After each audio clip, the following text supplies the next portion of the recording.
Hey there everybody, just doing a review for this RAVPower 100W power delivery wall charger.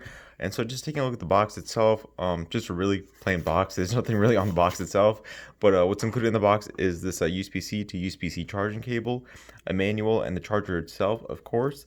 The charger is pretty small. This is a gallium nitride, which is a GaN. That's what it means, gallium nitride.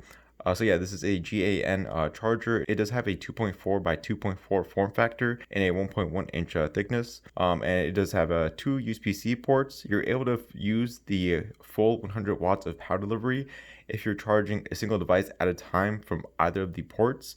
If you're charging two devices simultaneously, this top USB-C port is able to output 65 watts, and this bottom USB-C port is able to output 30 watts. So there's no shortage of charging power in this case for this RAVPower charger. I'm going to be testing out the charging ports in just a second. Over on this side, it does give you the specifications, as it says right there. 100 watts each port. Oh my god, there's my cat. And so when it comes to the finish of the charger, it's like a glossy coating. I prefer the matte finish because this glossy coating is kind of a fingerprint magnet, and it just like gets all dirty pretty quickly.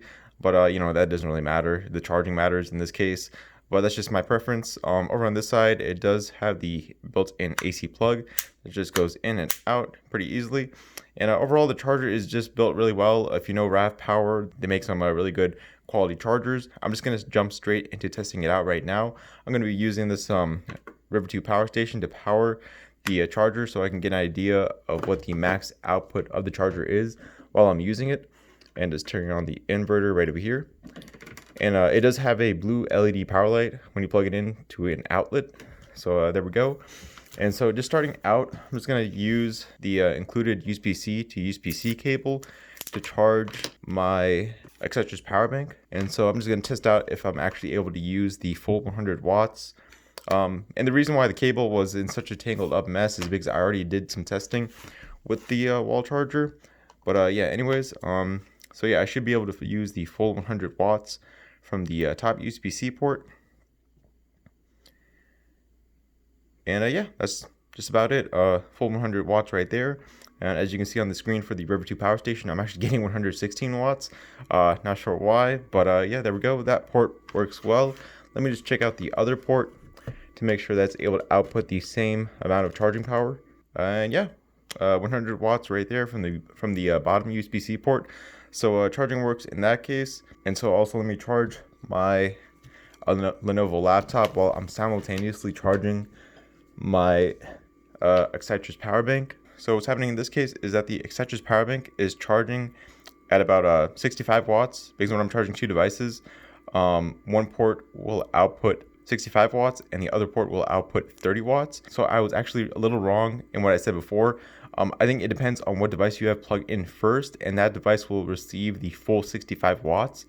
And the second device that you plug into the charger will receive the 30 watts. So in this case, because I had the Xetra's power bank plugged in first, this is getting the priority charging, while my Lenovo laptop is only charging, I'm not too sure if you can see that, but my Lenovo laptop is only charging at about 3 watts. To fix that, I think I just have to unplug this power bank and just give it a second. Yeah, so my Lenovo laptop is now charging at 30 watts. And then let me plug in my power bank again.